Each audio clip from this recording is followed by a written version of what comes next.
France Bleu Midi. Ensemble, Daniela Lombroso.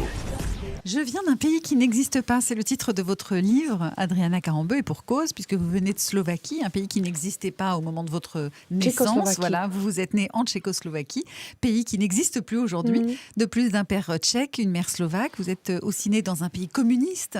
Alors, quels sont vos souvenirs finalement de cette période communiste que vous avez connue? Vous aviez quel âge en 89? Justement, j'en ai plein parce que je suis partie, j'avais 20 ans. Et la Révolution, c'était en 89. Donc, j'ai vraiment été plein dedans. Toute mon enfance, j'ai vécu dans ce pays gris. Mais c'est bon, je suis sortie, je me suis un peu remis, ce qui n'est pas le cas, par exemple, de mes parents. Mes parents, c'est vraiment une vraie génération perdue. Même s'ils voyagent maintenant, ils viennent me voir souvent. Je les vois toujours pareil. Ils sont marqués plus que moi, même si moi, je me considère marquée aussi. Marqués par quoi principalement? La privation de liberté? La privation de biens de consommation? Beaucoup de liberté aussi. On était un tout petit peu parano. On avait toujours peur de dire quoi que ce soit, d'écouter la musique. Bêtement, Madonna ou Michael Jackson, on avait très peur. Donc des fois même maintenant, pourtant, c'est bien loin. Je me dis, si jamais ça revient comme avant et... C'est cette petite crainte, elle est toujours un peu présente. Vous avez parfois peur encore quand vous parlez il vous arrive de vous sentir comme ça un peu sous surveillance? Peur, c'est pas une vraie peur, mais c'est une petite crainte, une petite pincement au ventre. Je me dis, est-ce que vraiment j'ai pas rêvé? Parce qu'au début, quand on était dans les rues à Prague en 89, on s'est dit, franchement, moi je croyais pas. Vraiment, je croyais pas que ça allait, qu'on allait tout changer. Je pensais qu'on va faire encore un 68. Voilà. Et que ça allait encore être dominé par le communisme, et puis non. Alors heureusement, votre petite enfance, c'était à la campagne, avec vos grands-parents qui vous ont apporté beaucoup d'amour. Puis ensuite, vous êtes parti vous installer avec vos parents dans une triste ville minière. Vous dites que votre père était très très dur avec vous, Adriana Karambeu? Il était très dur.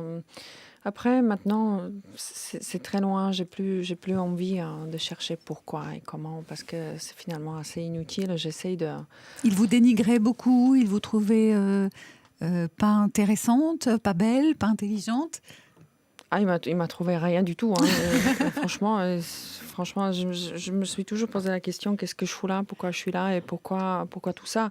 Heureusement, il y avait ma grand-mère, il y avait ma mère qui m'ont donné énormément d'amour parce que, franchement, je ne vois pas comment je pourrais m'en sortir. C'était terrible. Je vois jusqu'à aujourd'hui, franchement, je ne sais pas pourquoi. Peut-être qu'il ne savait pas bien faire ou il avait ses soucis à lui. Surtout ce que vous dites dans votre livre, Adriana Karambeu, c'est qu'il était très dur avec vous, mais pas avec votre petite sœur.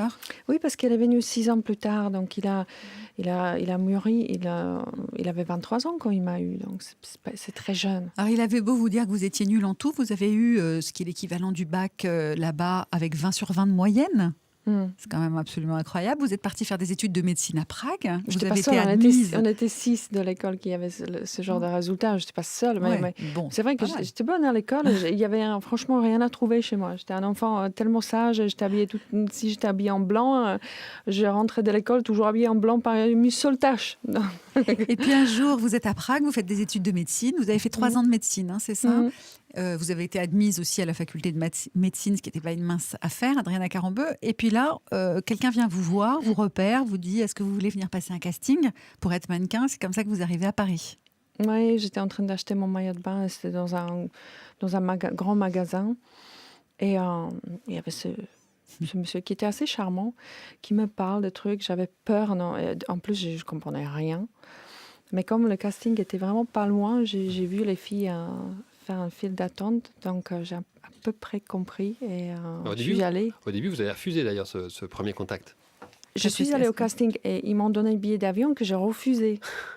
Et je pense que même 2 fois, parce que j'étais à l'école, je faisais mes études, j'étais sage, donc comment je pourrais abandonner tout ça? Et puis, 3e fois, c'était une fois de trop. Vous êtes parti. Alors, ce qui est incroyable, c'est que vous partez en 91 avec un billet d'avion, mais pas un sou en poche, parce que votre père devait vous amener de l'argent, puis il est bloqué dans la voiture. Il était dans les bouchons. Je sais pas, parce qu'en fait, je suis toujours décidée de ne pas y aller.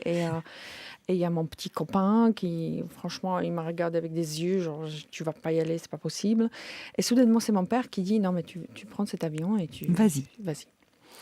Et par ma valise faite. L'avion, il part dans 1 heure, c'était catastrophe. Donc, vite, on a pris taxi. Mon père nous a suivis dans la voiture derrière nous. Et il n'est pas avait arrivé l'argent. à temps avec l'argent. J'avais rien. Donc, vous êtes arrivé à Paris sans un sou. Mais Heureusement, j'avais- quelqu'un de l'agence de casting de mannequins est venu vous chercher. Et ensuite, ça a été régime yaourt en fille de l'Est qui n'a pas un sou quoi, pendant Mais j'avais un pas an. d'argent. Et moi, je savais pas qu'on pouvait demander à l'agence. À l'agence, ils ont peut-être oublié parce qu'ils donnent en mannequin l'argent poche ou je sais pas quoi.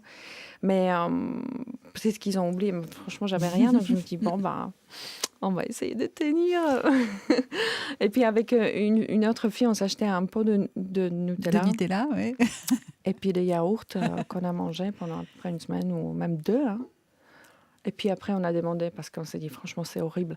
Mais c'était horrible de demander parce que je le savais que ça va être ma dette que je vais être obligée de payer. Et si jamais je n'arriverai pas ou si jamais je ne travaille pas, je vais amener cette dette à mon père. Non, mais c'était Oui, horrible. c'était horrible. C'était une grosse responsabilité. Vous étiez terrorisée quand même à l'époque. Depuis, vous avez de quoi payer des yaourts. Vous en mangez encore ou vous êtes dégoûtée? J'adore les yaourts. J'adore. Bon, je conserve... Ah non, mais c'est pas vrai. Je conserve les pommes. Mais celui-là qui sont en terre cuite. Ah oui, oui. Très bien. Je les conserve. Je ne peux pas faire autrement. Bon, ensuite, vous avez épousé, on va passer vite un peu sur certaines choses qu'on connaît peut-être un peu mieux, votre mariage avec Christian Carambeu. Pourtant, votre grand-mère vous avait dit de ne jamais épouser un footballeur parce qu'elle avait dit ils ont les jambes arquées et ils doivent faire 2 métiers pour nourrir leur famille. Ce qui fait que quand vous le rencontrez, il vous dit qu'il fait du foot, vous ne savez pas qui c'est, vous. Et vous lui dites, mais à côté de ça, pour gagner votre vie, vous faites quoi? Parce que comme je demandais qu'est-ce que tu fais, il me dit ouais, je joue au foot. Mais je dis ouais, mais pour gagner l'argent, tu fais quoi? Ouais, parce que chez nous, ça n'existait pas. Chez nous, il n'y avait que des footballeurs amateurs. Et puis ma grand-mère a pensé qu'ils ont des jambes arquées, que c'est pas vrai, en fait. Mon grand-père, il avait des jambes arquées horriblement. Je pense qu'elle était traumatisée, mais il ne jouait pas au foot. Ça n'a rien à voir. Tu faisais du cheval, non? Non, mais justement, je pensais que c'est plutôt ça. Mais non. Ensuite, fin d'histoire d'amour avec Christian Carambeu. Vous en parlez un peu, avec beaucoup de pudeur d'ailleurs, et beaucoup de respect pour lui dans votre livre. Et puis, vous rencontrez un homme, André, au Maroc. Il est là d'ailleurs aujourd'hui. Je crois qu'il vous accompagne partout. Un Marseillais d'origine arménienne, de 17 ans, votre aîné. Comment il a fait pour vous séduire? Il a fait semblant de ne pas vous connaître? Oh là là, il se moquait de moi vraiment beaucoup. Et il est très drôle. Et c'est vrai que l'humour a un pouvoir extraordinaire sur les êtres humains. Et puis, après, je découvre quelqu'un avec beaucoup de générosité, beaucoup de cœur, quelqu'un d'énormément de courage, quelqu'un de droit. Donc, vous êtes mariés en grande pompe en juin dernier. 120 invités, comme Georges Clooney d'ailleurs. Je me suis dit, tiens, c'est le chiffre 120 invités. Un beau mariage.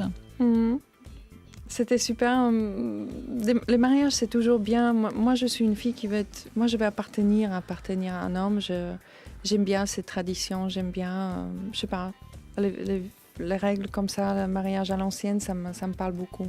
J'aime beaucoup. C'est Adriana Carambeu qui est votre invitée aujourd'hui dans France Bleu Midi Ensemble. Et dans un instant, c'est Allô les stars avec Thierry Garcia. France Bleu.